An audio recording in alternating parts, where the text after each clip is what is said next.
Sri TV நேயர்களுக்கு வணக்கம். நான் உங்கள் உமா பாரதி. மகாகவி சுப்பிரமணிய பாரதி அவரோட புதிய ஆத்திச்சூடி வரிசையில் இன்றைக்கு நாம் பார்க்க போகிறது 34வது புதிய ஆத்திச்சூடி. சொல்வது தெளிந்து சொல். இதுதான் நாம் இன்னைக்கு பார்க்க போகிறோம். தெளிவுறவே அறிந்திடுதல், தெளிவு தர மொழிந்திடுதல் அப்படின்னு மகாகவி சொல்கிறார். எப்படின்னா, நாம் எதை சொல்ல போகிறோமோ அதை முதல்ல நாம் தெளிவாக அறிஞ்சுக்கணும்.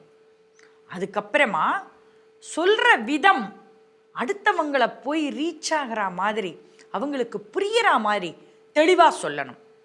இதைத்தான் மகாகவி அழகாக சொல்வது தெளிந்து சொல் அப்படின்னு சொல்கிறார். மகாராஜா அக்பரை பற்றி நம்மெல்லாம் நல்லா படிச்சிருக்கோம். அவரோட அமைச்சர் பீர்பால் பற்றியும் நமக்கெல்லாம் நல்லா தெரியும். ஒரு சமயம் அக்பரோட சபைக்கு ஒரு விசித்திரமான ஒரு வழக்கு ஒன்று வந்தது.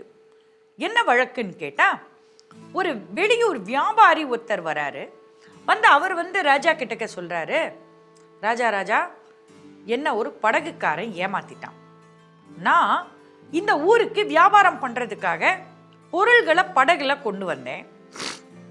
அப்படி கொண்டு வந்தப்போ என்னாச்சு, படகுல அவங்கிட்ட நான் சொன்னேன், 500 பணம் நான் தரேன், இந்த பொருளெல்லாம் நீ பத்திரமா பார்த்துக்கோ, இந்த பொருளுக்கான ஆர்டர்ஸ் நான் ஊரில் போய் எடுத்துட்டு வந்துட்டு இந்த பொருளை எடுத்துட்டு போறேன்னு. இப்போ அந்த படகுக்காரன் என்ன சொல்றான், அந்த பொருள் தன்னோடது அப்படின்னு சொல்லி என்னை ஏமாத்துறான் அப்படின்னு அந்த வியாபாரி கம்ப்ளைண்ட் பண்றாரு ராஜா கிட்டக்க.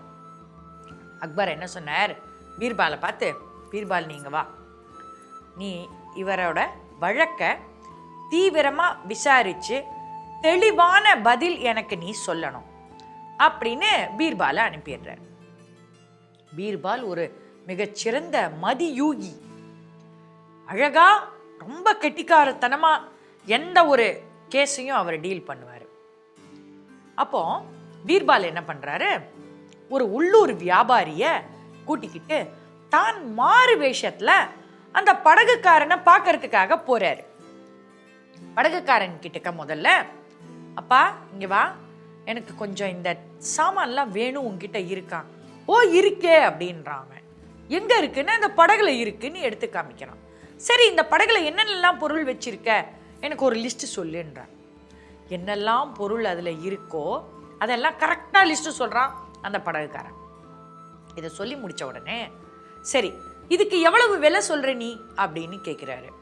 அப்போ வியாபாரி என்ன தெரியுமா சொல்றான், இது அத்தனைக்கு சேர்த்து எனக்கு ஒரு 10,000 ரூபா பணம் கொடுங்க அப்படின்னு படகுக்காரன் கேட்குறான். உடனே உள்ளூர் வியாபாரி சொல்றாரு, இல்லப்பா இதெல்லாம் அவ்வளோ போகாது, கொஞ்சம் கம்மி பண்ணு. சரி, உங்களுக்காக ஒரு 2,000 பணம் நான் குறைச்சிக்கிறேன், ஒரு 8,000 பணம் எனக்கு கொடுத்துருங்க, நீங்க பொருளை எடுத்துட்டு போங்கன்றான். சரி, இன்னைக்கு நான் முன் பணம் எடுத்துட்டு வரல, உங்ககிட்ட விசாரிக்க தான் வந்தேன், நான் நாளைக்கு நான் பொருள் வாங்கிக்கிறேன், சரியா அப்படின்னு 2 பேரும் கிளம்பிட்டாங்க. யாரு, பீர்பாலும், மாறுவேஷத்துல இருக்கிற பீர்பாலும் அந்த உள்ளூர் வியாபாரியும் கிளம்பிட்டாங்க. என்னாச்சு, நேர கம்ப்ளைண்ட் கொடுத்தாருல ஒரு வியாபாரி, அவர்கிட்ட போறாரு. பீர்பாலும் அந்த வியாபாரியும் போறாங்க, உள்ளூர் வியாபாரியும் போறாங்க. அந்த வெளியூர் வியாபாரி கிட்டக்க விவரம் கேட்குறாங்க, உங்ககிட்ட என்னென்னலாம் பொருள் இருக்கு எனக்கு லிஸ்ட் சொல்லுங்கன்றாரு. இவர் சொல்ற லிஸ்டும் அந்த படகுக்காரன் கொடுத்த லிஸ்டும் கரெக்டா இருக்கு, கரெக்டா மேட்ச் ஆகுது. ஆக பொருள்களை பத்தி 2 பேரும் பொய் சொல்லல. இப்போ பொய் சொல்றது யாருன்னு நம்ம கண்டுபிடிக்கணும் இல்லையா? உடனே என்ன சொல்றாரு பீர்பால், வெளியூர் வியாபாரி கிட்ட ஒரு கேள்வி கேட்கிறாரு. என்னன்னா, உங்களோட பொருளுக்கு நீங்க என்ன விலைன்னா கொடுப்பீங்க, நானே வாங்கிக்கிறேன் அப்படின்னு சொல்றாரு. யார, உள்ளூர் வியாபாரியை விட்டு கேட்க விடுறாரு. அப்ப அவர் சொல்றாரு, என்னோட பொருள் இத்தனைக்கும் சேர்த்து 15,000 பணம் வேணும், அதை விட ஒரு பணம் குறைஞ்சா கூட எனக்கு இந்த வியாபாரமே வேண்டாம், நான் திருப்பி எடுத்துட்டு போறேன் என் பொருள் எல்லாம் சொல்லிடுறாரு. உடனே பீர்பால் பார்த்தாரு. சரி அப்படின்னு அடுத்த நாள் என்ன பண்றாரு, அதே மாறு வேஷத்துல உள்ளூர் வியாபாரியை கூட்டிக்கிட்டு படகுக்காரன் கிட்ட பழையபடி போறாரு. போயிட்டு, தம்பி நீ சொல்ற இந்த விலை எனக்கு கட்டுப்படி ஆகாது. உள்ளூர்ல நீ சொல்ற பொருளுக்கான விலையை நான் விசாரிச்சேன். இது நீ சொல்றது சரியான விலை கிடையாது. நீ எனக்கு விலை கம்மி பண்ணி கொடுக்கணும் அப்படின்ற. எவ்வளவு? 3000 பணத்துக்கு கொடுன்றாரு. படகுக்காரன் யோசிக்கணும், நம்ம பொருள் இது கிடையாது, வர்றது வரட்டும்.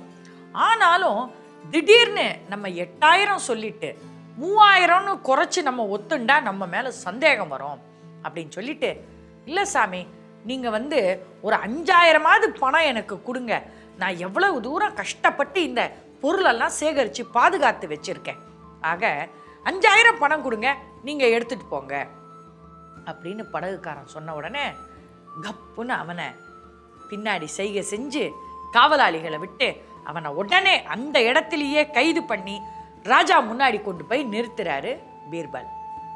ராஜா கேட்குறாரு, நீ எப்படி இவன் பொய் சொல்றான், நீ எப்படி கண்டுபிடிச்ச அப்படின்னு கேட்குறாரு. அதுக்கு பீர்பால் என்ன சொன்னார் தெரியுமா? ஒரிஜினல் வியாபாரி தன்னோட பொருளுக்கு நிர்ணயம் செய்த விலையில் ₹1 கூட குறிக்க மாட்டேன்றாரு. ஆனா இந்த படகுக்காரன் பொய் சொல்பவனாய் இருந்ததால யாரோட பொருளோ தானே, அதுக்கு தனக்கு எவ்வளவு கிடைச்சாலும் பரவாயில்லை அப்படின்னு குறைஞ்ச விலைக்கு அந்த பொருளை விற்கிறதுக்காக ஒத்துண்டான்.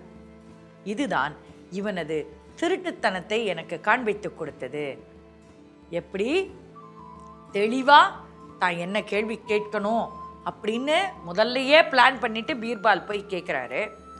இதை எப்படி கேட்டா இவனை மடக்கலாம் அப்படின்னு ஒரு பிளான் பண்றாரு.